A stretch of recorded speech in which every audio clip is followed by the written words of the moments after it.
Okay, so I'm sitting here today, and I'm working on one of the scripts that I have an idea for. It's a feature. It's a western. I grew up on a lot of westerns. Because I'm almost 50, so it's not that there was. I mean, there were some good westerns when I was a kid here and there. But I grew up watching a lot of the same stuff that my dad watched. It's interesting the different generations because like for those of us like myself who are like Generation X, and this isn't like a versus thing, it's just an observation. But those of us who grew up Generation X, we knew a lot about the pop culture, music, history, music, television, movies, it's all the pop culture stuff, history, current events, world events from like our parents' generation. So I through my parents, I learned about, and watching their shows and history and whatnot, I learned about what they grew up like. My parents growing up in the 50s and the 60s and a little bit in the 70s. um but like my son who's 23, and he has his own stuff. There's so much stuff that he doesn't know about. I introduced him to a lot of the stuff from my childhood. So there was a period in his late teens where he really got into a lot of like 80s movies that I grew up on. So anyways, I watched a lot of excuse me. I watched a lot of John Wayne movies growing up, and most of his cowboy movies. I wasn't into his World War II movies necessarily. Later on, I got into them more and more, but I really like the cowboy stuff. Clint Eastwood, spaghetti westerns, that type of thing.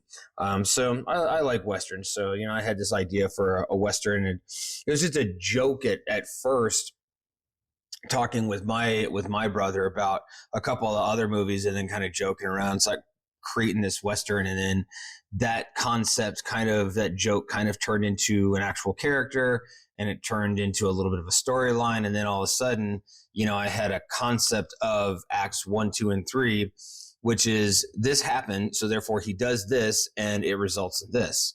And it's like, oh, okay, well, I guess I have a story here. And then you just start dreaming it up and playing it over and over in your head. I'm driving somewhere and I'm thinking about stuff, or I'm watching another movie and I'm thinking about stuff, and so hey, I kind of like that, and I'm influenced by that, and so on and so forth. So anyways, I'm sitting here playing with my story and in between, fuck around on your phone. But I saw this little, I think it was a YouTube short of Ethan Hawke talking about when he really started to understand his characters, and how to flesh out his characters from a script, was when he started later in his career, started understanding to a point how to write a script. Because and I went through this in acting class as well. You take a sentence, and I don't have an example off the top of my head, but you take a sentence and then you emphasize a specific word. And when you emphasize a specific word, it's like, what was one I saw? I didn't say we should kill him. I didn't say we should kill him. I didn't say we should kill him.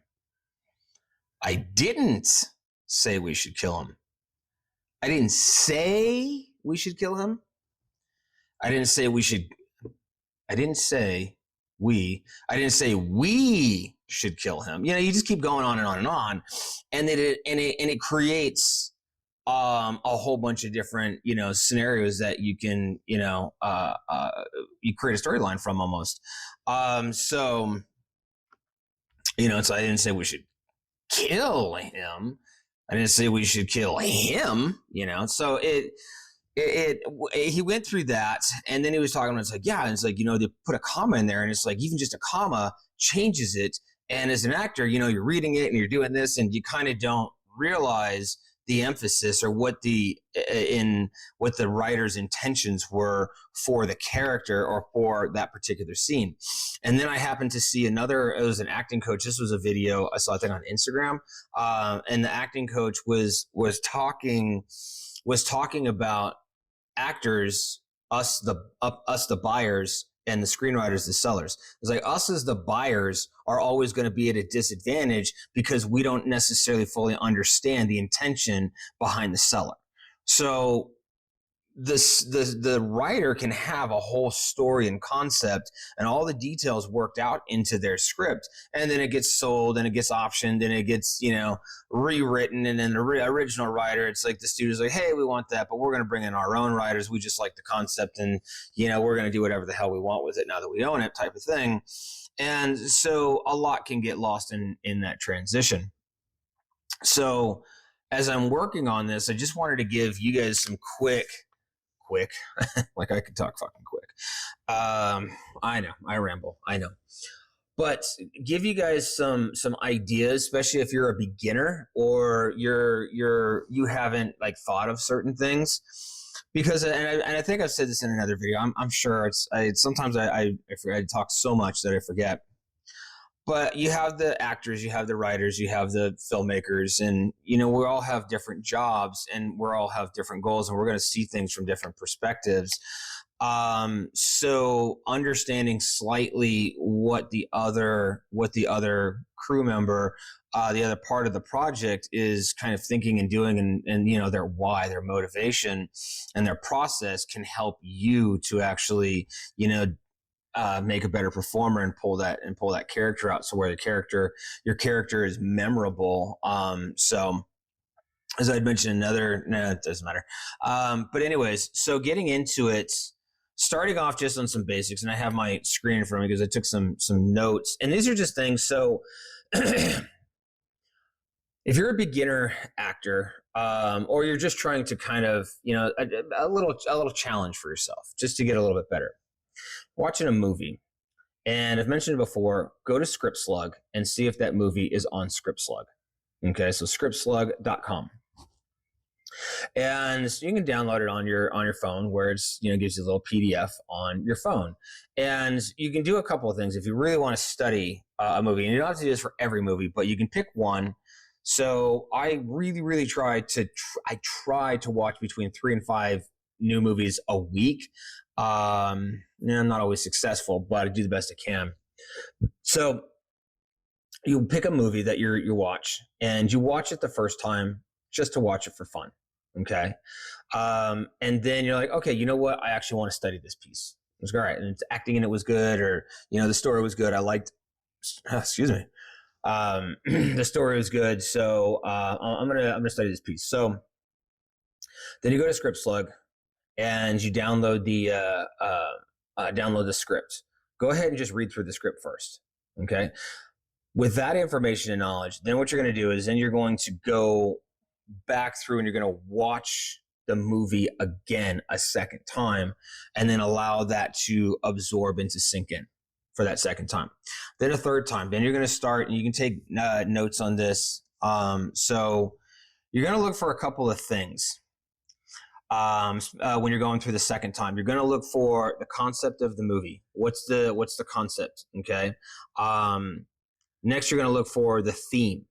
What is the theme of the movie? What's the writer trying to tell us about? What type of, not just what story are they trying to tell us? Like, what, maybe if they were a teacher and they're trying to teach a lesson, what's the point? What's the point of that movie existing besides like, oh, it's just a fun movie? It's like, I mean, if you think that way, it's like, yeah, there are just fun movies, but a writer is typically trying to, tell the world, this is how I feel about something. In my Western, I'm working on this Western, and I have to do this with myself. I go through it, and it's like, so I understand my story and I understand my characters a little bit more. And this is just a process that I follow. It doesn't work for everybody. And some people are like, yeah, it doesn't work for me. It's like, that's fine. So, going through these 4 bullet points, I'm doing the same thing. It just gives me, it helps again to flesh out the story, the motivation behind it, and then once I start understanding the character a little bit deeper, then to a point the story kind of writes itself. It becomes a little bit easier just because I understand why I'm writing the story, not just like, oh, this is going to be cool. It's going to be like shoot 'em up and cowboys, and it's going to be this and it's going to be that. It's like, yeah, that's fun and games, but then it becomes empty. And the audience is like, it was okay. But if there's a little bit of a message behind it. So you got the concept, and then you got the theme. What's the point this film even exists? Who's the central character? And then who are the main supporting characters? Now you can say, oh, well, everybody in the background. It's like, no. Who are the main supporting characters? And to where you have like your A story, your B story, your C story. So you have your main story, and then did I watch something recently? Off top of my head, the TV show, what is it, 1923? So you have the main story with Harrison Ford and Helen Mirren's character, where he's like he's the brother of John Dutton, and he comes to save the farm and brings his wife, and they're trying to save the Yellowstone Dutton farm. So that's story A. And then you have story B, which is they have this son off in South Africa after, I think, World War I or something like that, and he's going through his PTSD and trying to find peace and purpose in his life and stuff. So you got that B story. And then you have the Native American girl who gets thrown into like a boarding school, I guess, like for like with nuns and stuff. And so there's your C story right there. So those are your supporting characters. You got your A, B, and C story, and then the main people who are going to support those main characters in each of those stories. Okay, so you got your concept, you got your theme. So on the second time around you're watching for it, you're just looking for something simple like what's the concept, what's the theme, who's the central character, and then who are the supporting characters of the film. Then we're going to get into watching it a third time. Okay, third time. So you have your main character. Who is this main character? Again, I'm reading off my notes, so if my eyes keep going this way. What's that character's desire? What do they want? Okay, so who is the character? So again, I'll use 1923. So we'll talk about Harrison Ford. We'll just say we use Harrison Ford's character. I forget the name. And what is his desire? His desire could be, his desire is to save the ranch from financial destruction. So this way the family doesn't lose it, because his brother John started it and went through all the shit that he did, and they want to pass it down from generation to generation. That could be his desire. All right. And what's his obstacle? What is stopping that character from reaching that desire? Okay. How and how? So what is stopping them? And then how and why is it stopping them? Okay. So you're looking for what is stopping them from reaching that goal. And then how and why is it stopping them from reaching that goal? Okay, so you want to answer those questions. This is the third time you're watching the film. And then the next part is the genre. What voice is this story being told? Okay, this can. What voice is the story being? My throat is really. It's not just what perspective, meaning is it first person POV? Is it narrated by someone who was there, like a secondary person? Like it's like his wife, like Helen Mirren's character is telling the story and she's kind of narrating it, and this is what she saw. Or is it like a God's eye view, a bird's eye view, where it's someone else who's not even involved, a third person? Are they telling the story?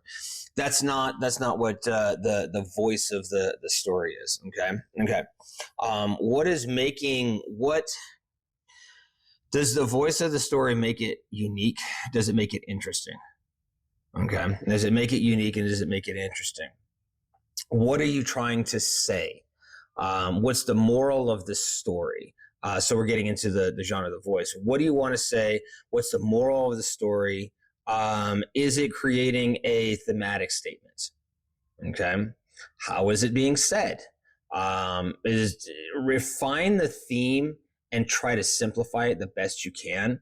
And then tie it to the character arcs, whether it's an over arc, a flat arc, or an under arc. Okay, so that's what you're looking for is when you're looking for the voice, when you're watching for the third time. So who's the character? What's the obstacle? And then what's the genre? What's the moral of the story? It's like, how is it tied in? What's the simplified moral of the story? Because you can create this big long sentence. What's the moral of the story? How is it tied into the character arc? That type of thing. Okay, so that's just something that you can go through as you're trying to study a little bit more. And we can get into a lot of that. That's different. I guess we can do that real quick too. So when you're watching this to help try to understand connect the script and the purpose of the script to from concept all the way to what you're watching on your TV or your phone or something like that. It's just going to help you to understand, like I said, what the writer's intentions were. As the goal is like, what was this writer trying to tell me with this character? What do they want to do? Now, a lot of times you're not going to. In independent films, it can be a little bit easier because you can just ask the writer, because 10 times out of 10, it's going to be a writer director, and you can just ask them and say, hey, what's the backstory on this? What's the backstory on this character? Okay. It's like, before you get into principal photography, what's the backstory on this character? And maybe they have one. Maybe they're like, oh, you know what? It's like, let me, take a little time and write that out for you or something like that, or just talk it out over, coffee or something like that. So you get a better understanding, so you can deliver that. You can understand that character and deliver it a little bit more. Maybe they're like, you know what? I haven't really thought about it that much. I kind of just started from here where the story begins, and then, we got from there. And it's like, oh, okay, well, is it okay if I dive into where this character comes from a little bit?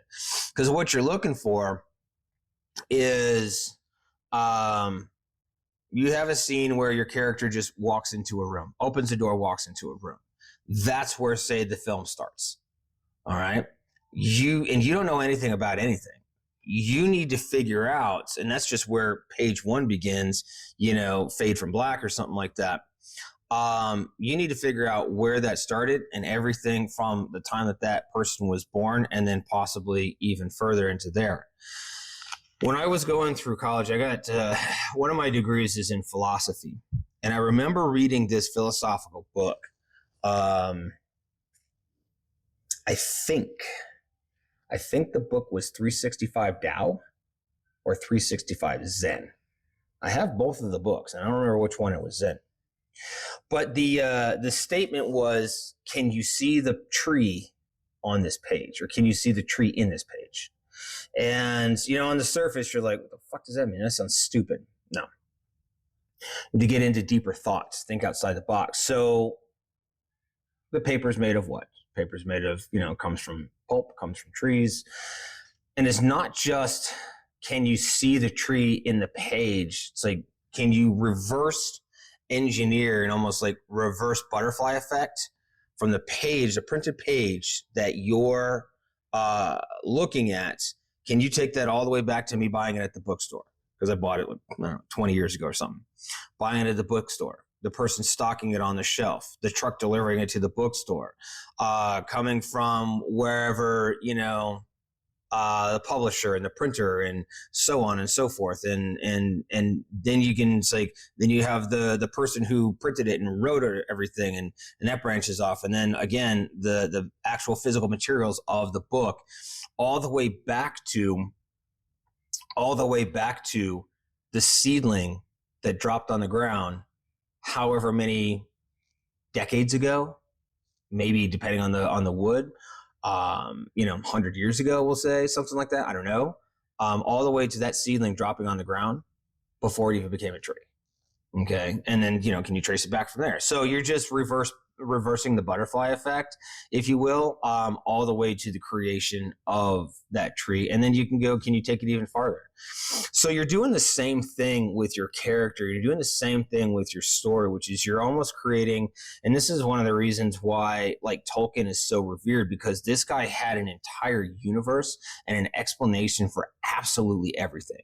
You know, his universe is where he got to play the creator. He got to play God and create the entire universe, all the worlds in it, all the people in it, all the languages in it, and so on and so forth. And it was just so vast that it was insane because he could do that. Okay. Now, you don't necessarily have to, you get a script on a short story. I got this. Oh, it's actually, I'm using it right there. So, it's on the clipboard, which is setting under the tripod. And anyways, so the one that I auditioned for that I turned down last week, I could do that. It's like, okay, well, I got my character, you know, grumpy old Bill doesn't want to do this therapy session. And who is Bill before that? And playing a 50-year-old guy who's grumpy and he said he's in the doghouse with his wife. It's like, okay, why? Now I got to start from when he sits down in that therapy session all the way back to, you know, who the hell is Bill? Maybe take it all the way back to his childhood. Maybe he had one of those dads that was, you know, you don't show your emotions and you tough it up and you don't talk and you don't communicate, you know, and, you know, man goes to work and women raises a you know, I don't know. Maybe he didn't have a dad. It's like, oh no, Bill grew up and because Bill's 50 years old, his dad was actually killed in Vietnam. How do we know? His dad went to Vietnam, came back, died from cancer because of Agent Orange, came back, committed because of PTSD. And it really wasn't a thing back then. I don't know. Okay, there'd be just thousands upon thousands of scenarios you could just keep going on why Bill is kind of a grumpy old guy and is kind of being a jerk in this therapy session here now today. Okay, so as far as character, another thing you can do with the characters. So if we go back to, and this is a character, just kind of a character sheet a little bit. So if I'm using the 1923, using Harrison Ford's character, you can do his character sheet. What's the character's name? What is the character's archetype? What's his age, his ethnicity, style of dress? Which child were they in the order of birth? What's the general outlook on life? What are, if you were to guess, what are this character's favorite things? Now it's awfully difficult in the 1923 one. This asks on my character sheet here, and I have another one with questions. What's in their fridge? Now there's a scene in there where what was it? I think a Helen Mirren character, who's his wife, goes to town, and you know the guy's like talking. I think he was from GE or General Electric or something. He's like trying to sell him a washing and drying machine or some shit like that, and the one kid's like, so we're gonna buy the washer and the dryer, and then we gotta pay you for the electricity to use it. It's like, isn't it just easier and cheaper for me to wash my shit myself? So it's like, so they were not, you know, the fridge type. So it's your answer. It's like they wouldn't own a fridge. What are some of their odd quirks? What's the worst fear? What secrets do they have? Lessons that they need to learn. You know, you're looking at this character and like, man, if this guy, when this situation, he needs to learn this because he's kind of a dick this way or something like that. What are their past traumas? You know, what are their physical and emotional flaws? There's just a whole bunch of stuff. And you guys can look that up as far as character sheets. There's ones for novels, for screenplays, just, you know, there's a bunch of them. I have other ones that I've gotten from school as well. This is just a short one. So, but the whole point as you're studying your acting is to really kind of dig into who the character is and why the character is that way and how they became that way. You don't have to have all the answers, and you don't have to really. So this is not something, you don't have to do this for every damn movie that you watch. It's just, you know, once in a while, maybe once every couple of weeks or once a week, whatever you decide, to help train yourself to understand story better, to understand character better. So this is all you're doing. You're trying to understand character better. So you go through this process of watching a movie 3 times and trying to figure out, different things about the movie and about the characters. And I did specify it more towards character opposed to the overall theme of the movie or the whole point of the movie. That's just in the beginning, so you understand macro big picture of movie, and then we start whittling it down to this lone character in the universe or something like that. Okay.